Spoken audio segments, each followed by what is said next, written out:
Hi, everyone. Good morning. Welcome to, I'm trying to make my screen there. There we go.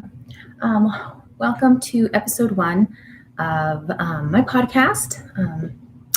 I'm excited to be here. I tried doing this yesterday and had an epic fail trying to get it done. So I'm here again, trying to get it going. My name is Megan, and I'm the maker behind First and Cedar Yarn Company. I'm starting this up doing hand-dyed yarn. I love yarn. I love to knit. I love to crochet. I started crocheting when I was young, and then I taught myself to knit and just head over heels with knitting, and I still do quite a bit of crochet.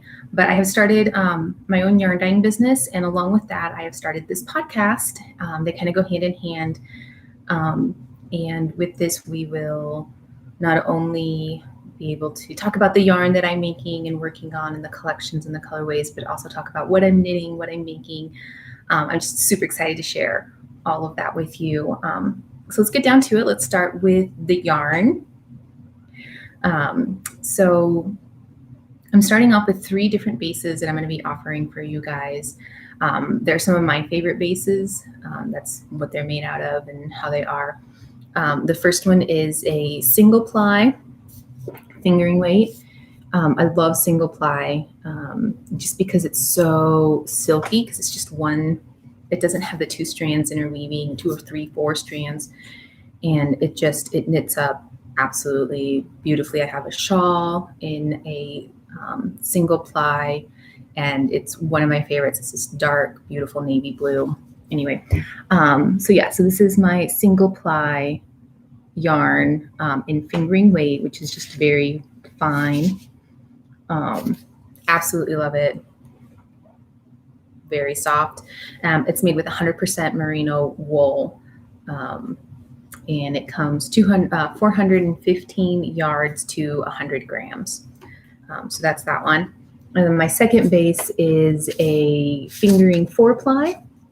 So this one does have several strands that have been woven in together. It's very plump, very, very soft. And this one is 75% merino and 25% nylon. And it has 446 yards to 100 grams. So you get a little bit more yardage with this one. And last, but definitely not least, is a worsted weight yarn. And this one is a 3-ply, also 75% merino, 25% nylon. And this one comes 248 yards to 100 grams. And this is the first colorway. It's this dark, beautiful purple tonal, because it's hand-dyed. And so it does have this variation in different parts of the skein where it took dye just a little bit differently. Knits up just for a really fun just variety and depth to your knitting. So this is colorway number 1. And it's called Berry, just because it's beautiful purple berry. The second colorway, and actually one of my favorites because I love gray, is this gray colorway. It's called Ash. And here it is on the fingering weight 4-ply. And it also has it comes out so beautifully when you hand dye it. Just the slight differences in color. There it is, Ash. And then our next colorway is the teal. And it is just beautiful tealy bluish green, more green than blue. Also with different tonality. Here it is on the worsted 3-ply. And I'm thinking I need to definitely maybe knit myself a sweater in this. I think it would look good with my skin tone. Another color in my collection is this beautiful navy. Here it is again on the worsted. I think the worsted on camera shows best the color and dimensionality of it. So navy, and this one's called Midnight. And then last but definitely not least, here it is on the single ply, is the black color. It's supposed to be black. This one, it didn't take the dye quite as well as I wanted, but it ends up looking a little bit more like this. Oh, that's quite a bit of difference. Just this blackness, and we called this one Obsidian. I may have to re-dye this one and make it a little bit darker because it's looking more gray than black. Anyway, so yeah, these are the 5 colorways that I'm starting with. Just your basic, very wardrobe friendly colors that I gravitate towards. And so kind of wanted to start with that foundational colors, so to say. And one of the things that I really love about these is being able to pair them with other people's yarn, other dyers, other indie dyers that have probably higher demand than I do as I'm getting started here. And just like being able to pair one of theirs with these beautiful colorways will make that special skein you've gotten from someone else, another dyer, absolutely pop. And so that's kind of my thinking behind it. So I'm super excited to share these with you. You can follow the link in the profile. I'll put it underneath here to my Etsy shop. I should be having my dyed to order up soon. I have more yarn already on the way to me to be able to do that. And so I'm super excited to get the dyed to order listings up. I wanted to have some undyed yarn on hand. That way the turnaround time wouldn't be quite as long. I do have all of these that I've showed you, plus a couple more already in the shop. So I'm super excited about that. So yeah, that's what's going on in the Etsy shop these days. I also have back from my market days some not leftover, but just I still have some items that are handmade with high quality yarn, whether that be acrylic or wool, in my shop. So go and check it out. Each item is just super sweet, super cute. I have a lot of baby items in there just because I love making little tiny things for babies, and they come out great. So go check out the Etsy shop. There's still quite a bit of stuff in there, some little baby sweaters and stuff. So I'm excited about that. So let me scoot these out of the way and move on. So yeah, that's shop and my yarn related stuff. So next we will talk about finished items. So things that I've been working on. If you come over from my Instagram and have come over and now are checking out this channel, you've probably seen some of my works in progress as I've been taking photos of them, posting them there. That's definitely a really good way to keep up with what I'm making, maybe get some inspiration for your personal knitting and what you're up to. So first, let's talk about this gorgeous sweater that I'm wearing. This is, let me stand up so you guys can see it. This is the Swag sweater by Caitlin Hunter, which is Boylan Knits. And I finished this one a while back. I'm just wearing a white tee under it. It really brings out this lace section. So I finished this one a while back. It's a fingering weight sweater. I absolutely love it. I've been wearing it every chance I get, to the point where I need to probably wash it already, even though I just finished it a couple of weeks ago. But yeah, I probably need to rewash it and give it a good block just to make sure it's staying clean. And so with wool made garments, the best practice is to definitely wash them by hand. I have some beautiful, or so I'm told because I haven't smelled it yet, but I trust Bethany and everything that she does is just absolutely gorgeous. But I bought some wool soap from Woolberry Fiber Company. If you haven't checked them out, definitely do that. On her last update, I didn't really have the budget to buy yarn, but she was offering some wool soap that was quite affordable. And I was like, this is perfect. I'm always looking for some soap to wash my hand knits in because you don't really want to wash it with just your regular detergent. I just got a shipping notification today that it is out for delivery. So later today, I'm going to be like stocking the mailman to see if he is going to bring it and deliver it to me, because I'm excited to open it up and smell it. It's a fall themed bar soap.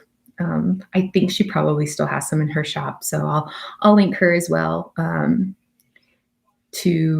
link to her shop if you're interested in hers. She does updates fairly regularly on her yarn, but they sell out so quickly, to the point where you're really, really lucky if you can get the yarn you're wanting, which is so exciting to see for them. So, but yeah, I got me some yarn. So yeah, finished item, this wig sweater, it's just this solid purple. It's supposed to have some color work above and below the lace, but I love me texture and I love solid colors. So this one in tonal yarn, just super excited.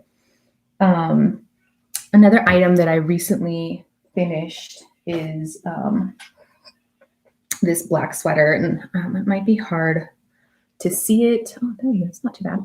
With the lighting and black yarn, it's always a little bit difficult, but this pattern is a slight variation on the Turtledove pattern. The sweater is called Turtledove by a yarn shop up in Montreal in Canada, called Espace Tricot. If you haven't checked them out, definitely go check them out online. I'll link them as well.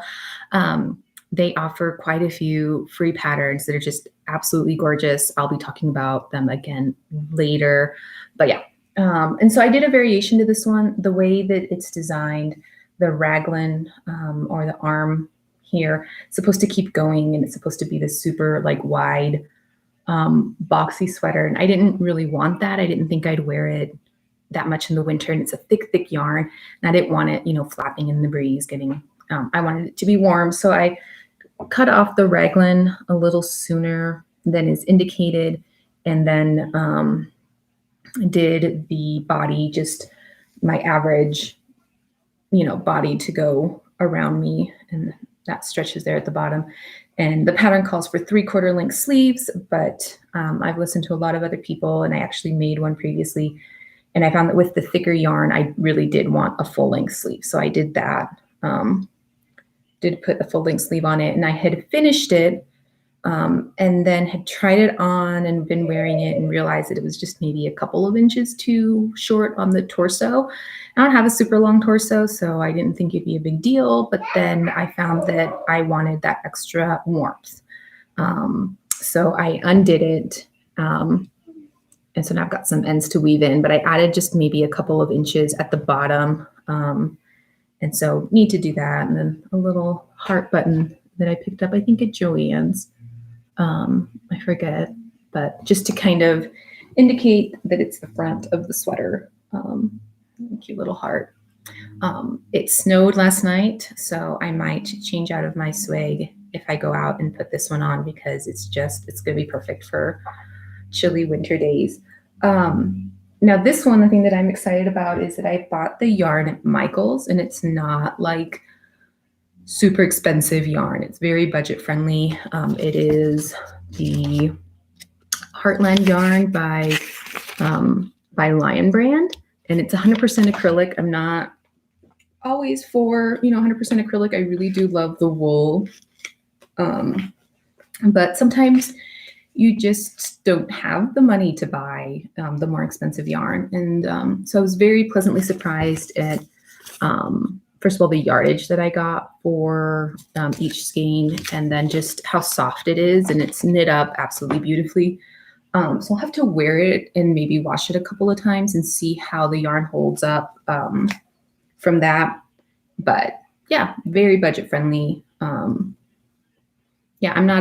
not afraid of using both the wool yarn for some garments, and then sometimes, if budget allows, and sometimes budget doesn't allow, and so I go for the less expensive yarn, still absolutely beautiful garments made from it, which is super exciting. I also made my husband a hat. It had a pom-pom on it, big, huge black pom-pom, and he was like, no pom-pom. So I took it off, but so this one's also made with that, the same yarn, a little tag of mine. And what I think I actually did, since I had already knit the turtleneck section here, I knew how many stitches was kind of going to fit for a hat. And so I just added a couple more stitches to whatever the stitch count here was and used the same needle here. So it's the same gauge that I used, and I just kind of did a little wing it on it and then just did some quick decreases at the top. So there's not really a pattern I can refer you back to on this hat, which is fine. There's lots of patterns out there. You just need to look for like a worsted weight hat pattern and then get the stitch count from that. Did some twisted rib and then just some stockinette stitch from there. And I love these tags. You can buy these lots of different places. You can look on Etsy. But what I actually did for mine, which was a lot of fun, is I went down to my local library and they actually have a laser printer there that's available for free for you to use. And so me and the girl that runs the place, we just kind of put First and Cedar on it, and then she printed them out for me, and they came out really pretty. And I sew them onto the garments that I make to sell, and then also the garments that I make to gift. I think it just adds a special little detail. And the exciting thing for me is that it only cost me the yarn. We've since moved, and so I don't have access to that specific library anymore with their creative space. They also have like a 3D printer and a lot of fun things available to them. This is the Joplin Public Library in Joplin, Missouri. Used to live there, and they built a beautiful one after the tornado came through a few years back. And yeah, if you haven't checked out their creative space, definitely do. I know that close to the holidays, they get super booked up because people are making gifts for the holidays. And honestly, with COVID, I'm not exactly sure what they have going on, but yeah, check with your local library. You just never know when you're going to have a public resource that you can use as a maker, especially if you're not, if you don't have a huge budget for things, which has been my case. I don't always have, all this money to be able to buy, the more luxurious brands and yarns and whatnot. And so I've had to find different ways to make it work to do things just a little bit budget friendly. And I love my public library. And I think that that's one way to support them is to use them. And because, yeah, public libraries are amazing. So yeah, I think you can see it very well, but there is engraving on there. It says First and Cedar from my yarn shop. So budget-friendly project all around.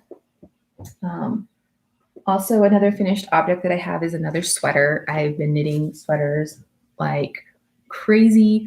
I don't think every episode I'll have 3 finished sweaters to share with you. I think I'm hoping to do this every week. And so on the week I won't have. This has just kind of been built up for like maybe the last month worth of knitting. So this is a pattern that I designed just because I looked online.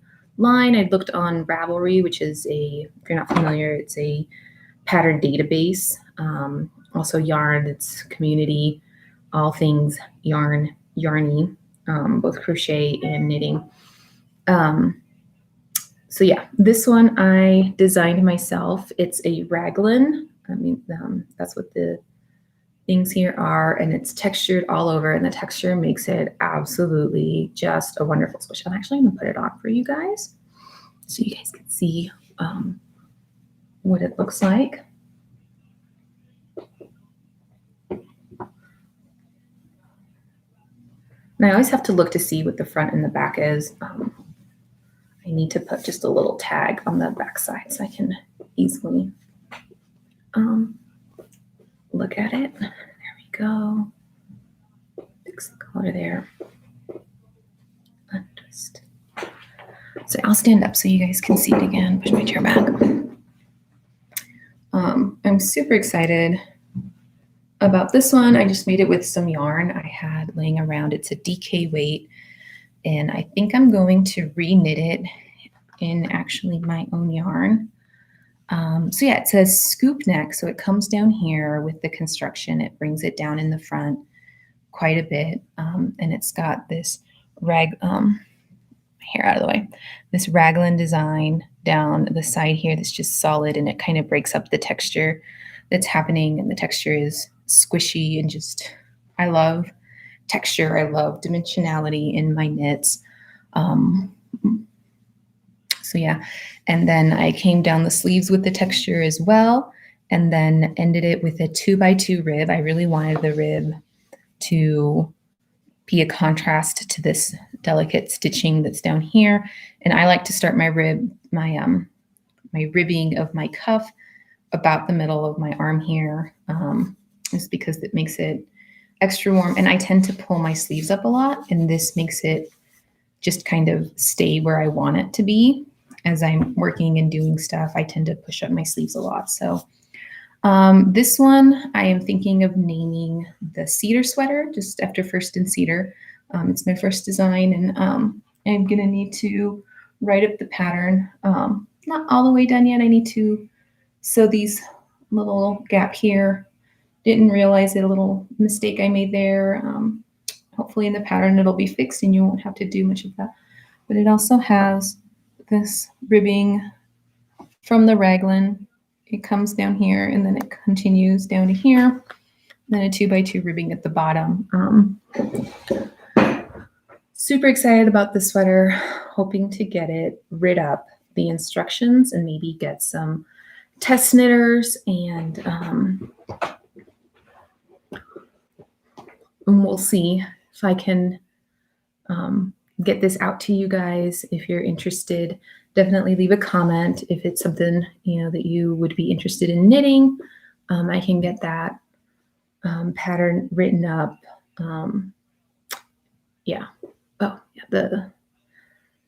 That little detail goes down the bottom of the arm too. Here I made a little mistake. I accidentally purled where I was supposed to knit, but no one but me, and now you guys, will ever know as I'm wearing it. No one will see it. I didn't notice it until way late. I wasn't about to go back and change that up.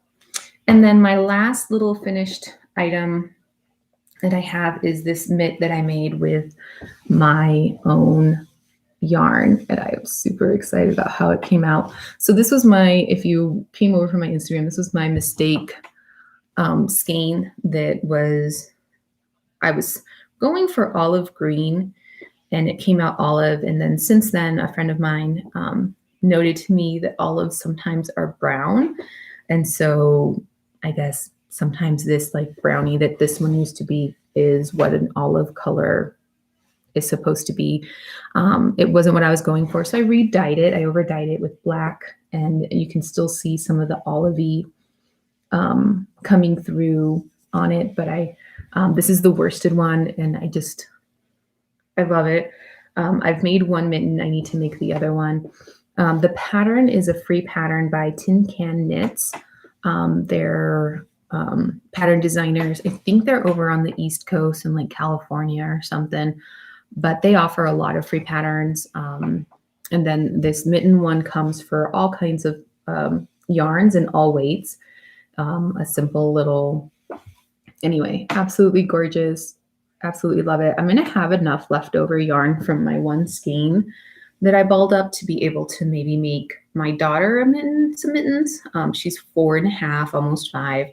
And she's at that size where it's kind of hard to find mittens that really fit her well, that she can go out and play in the snow. So I will probably make her a mitten as well.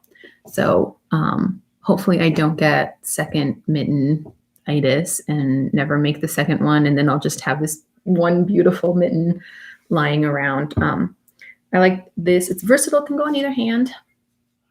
I am left-handed and stuff. And so that'll come up as I kind of maybe go further into things, just my left-handedness and how I work my knitting, still being left-handed. I knit right-handed like normal, even though I am left-handed. If I'm crocheting, I am definitely a lefty crocheter. My grandma taught me, and she always tells a story.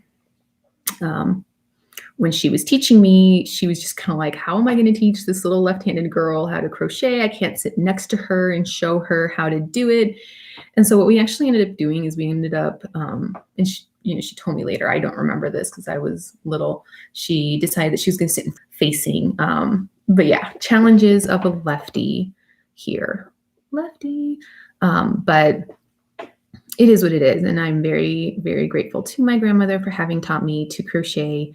I did self-teach myself to knit later on in my 20s. So, but yeah, my mitten.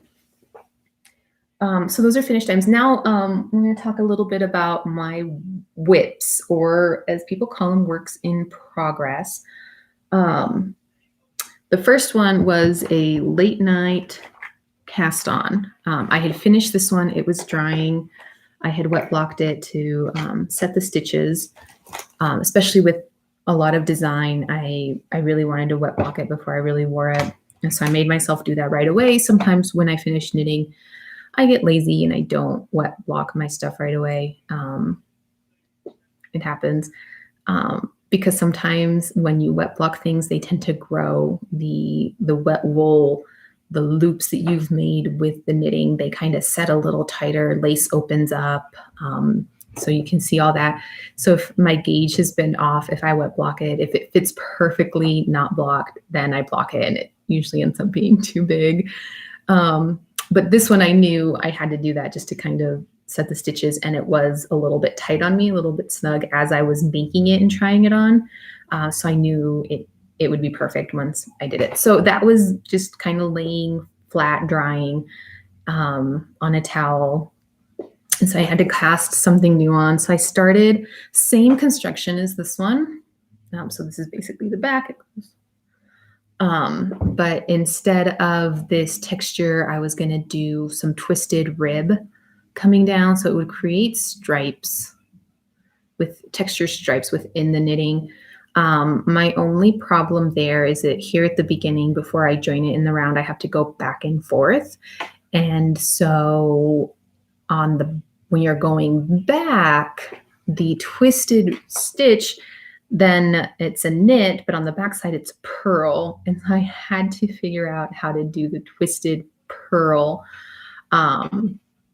which was a little bit of a challenge. Figuring out, had to look up some YouTube videos on how to do it and then actually like executing it. I got a little frustrated, and there's a couple of rows where I didn't actually twist the stitches on the backside. And if you're a knitter, you're probably like, why are you sad about not twisting a stitch? Because most of the time when we twist stitches as knitters, it's a bad thing because we're not supposed to twist the stitches. But in this case, I was wanting to twist the stitches and I was having a hard time, but I think I got it down. And so I've made a little bit of progress on this one. This is just a fingering weight yarn, and it's now actually kind of gotten off to the side as I cast on and finished this before I did any more progress on this one. So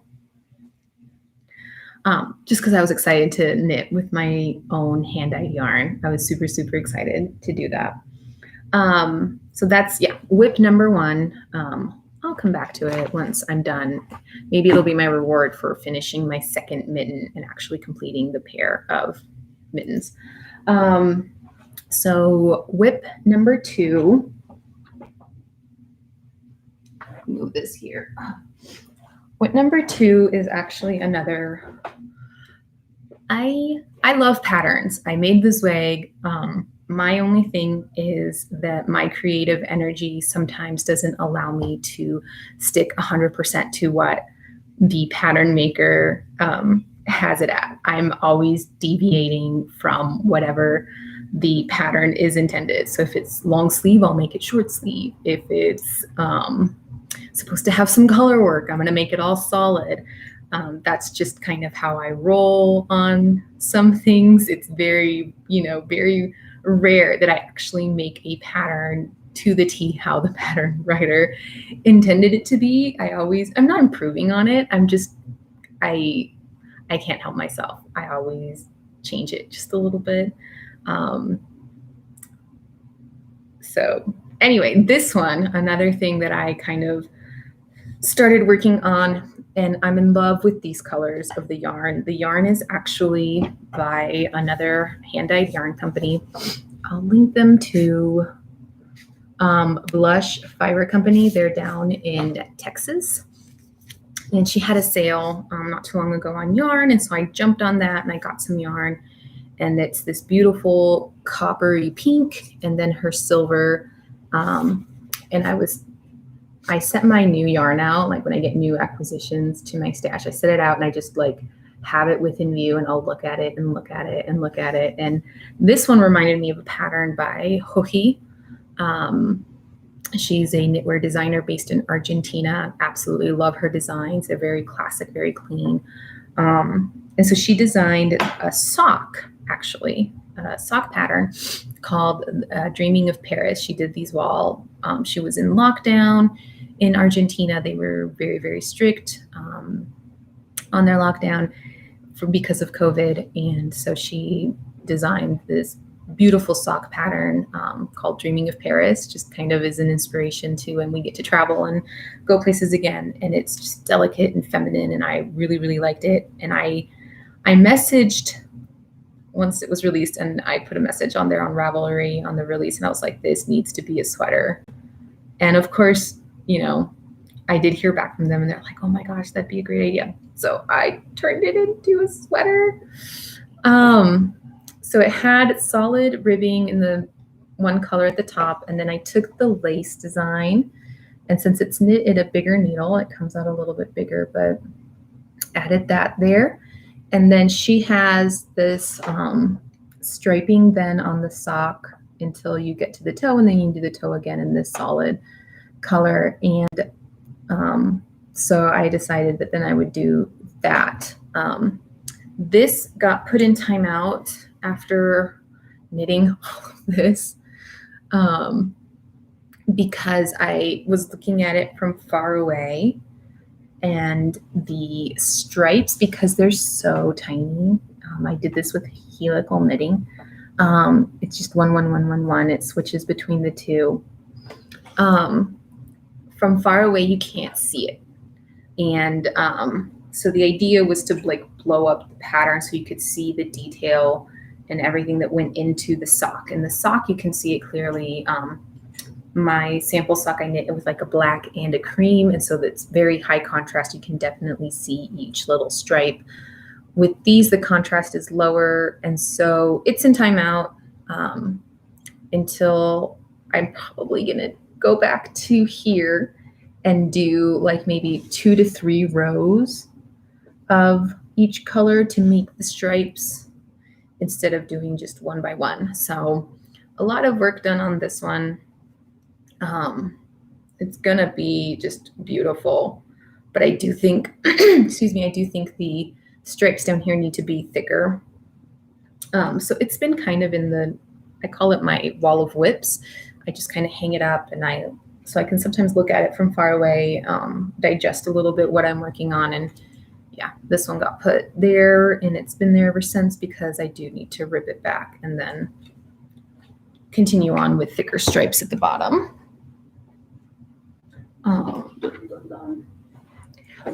So that's it for whips. And then future projects, because I'm always thinking about what I'm going to do next. I have this yarn. Also, I've been lucky enough to be able to enhance my stash here this year as we've been in quarantine. We haven't been spending money on things like going out to the movies and going out and spending money, traveling, and all of that stuff. So that actually I've been able to shift some of that money budget to my knitting budget, which has been really, really great because I'm home more, I'm knitting more. And so it's been a good, I think, kind of transition. I'm home, I'm knitting, I've been spending more money on yarn. So I bought this a while back. It's a Madeline Tosh. They're a bigger hand-dyed yarn company. They've been around for a little bit longer. This colorway is called Copper Pink. And it's really pretty, really tonal, and it's got coppery, and it's just this light pink. So I got a sweater. For me, a sweater's quantity. I know each size, a sweater quantity can vary, but I found that generally 3 skeins of a fingering weight yarn is enough for me to make a sweater. And so I was looking through Ravelry, and I've had this sitting out as well, just kind of waiting for inspiration to hit on what I'm going to do with it. And I recently quit working my day job. After, long story short, I quit my day job, and as part of my goodbye, I got a gift card to my local yarn shop because my coworkers knew from me just working there how much I love to knit. I'd knit on my lunch break. I'd talk about yarn. I'd come in my hand knit sweaters. And so they were very, very sweet, and they gave me a gift card to my local yarn shop here in Denver. And so I held on to that for a little bit, and then I saw this pattern come out, which caused me to immediately spend my gift card, then some of my money because it wasn't quite enough. But I'm back. So I went and I put in an order at my local yarn shop, which I always love supporting. It's a small business. I love doing it. It's Fancy Tiger Crafts here in Denver, Colorado. And so I ordered for the first time, and I went to pick it up. They have, if you're local here to Denver, it's awesome. They have contactless curbside pickup. So you order it online. You don't have to pay shipping, which is great. Saves you a little bit of money. And then you can drive down there when it's ready, pick it up. They hand you your package, and then you have your yarn. And so I ordered 2 skeins of Mohair. I've never knit with Mohair before. I follow a lot of other knitters and makers on Instagram, and also some blogs here, and everyone's been all about the Mohair. And so I decided I needed to try it out, and I had this little bit of extra spending money. And so I bought, again, Woolberry. I mentioned her earlier. I have some soap of hers on the way being delivered today. But I ordered this hand-dyed Mohair, and I don't know if you can see it, but it's super fuzzy and it's super soft. So I'm thinking of holding it together with this to make a sweater. Fluffy, soft sweater. And the sweater I'm actually looking at, most people would be like, oh, you're probably going to make what's called a love note sweater by Tin Can Knits. It was really popular over the summer and early spring. But Spice to Coat came out with what they think they called their classic sweater, and it's Mohair and fingering weight held together, and it's just a classic higher neck, just very basic, and it's way more my style of pattern. So I'm thinking that's what I'm going to cast on. So I have 2 of these, and it's got little tones of blue in there, which I'm really excited to see what it's going to look like. You can kind of see it through the thing. Hi, Bean. Hi. How you doing? You want to come say hi to everyone? Yeah. You have to comb your hair. This is Athena. It's my daughter. Inevitably, you will probably see her pop up here on the podcast from time to time. Luckily for me, that was pretty much everything I had to share with you. So yeah, thank you for coming in and watching the podcast. I'm hoping to be able to record weekly, right? We also will be moving fairly soon. We just put an offer in on a house, which we will have to then do some renovations to. So I'm hoping to be able to continue to podcast and continue to make my hand-dyed yarn throughout the process. There might be a little gap, but I'm hoping it won't be too long. But yeah, so be on the lookout. Again, my yarn here, which I'm super excited to bring to you guys. I'm hoping to, and I'm dreaming of lots of different, not just colorways for the yarn, but some other items that I will be adding to the shop as these things grow and progress. I'm super excited about that. like they say in all of her videos that she watches on Instagram, please like and subscribe. Yeah. And we will be back next week with another episode to catch you up with what I'm up to. And yeah, thanks for coming. Say see you later. See you later. Foxy. Foxy.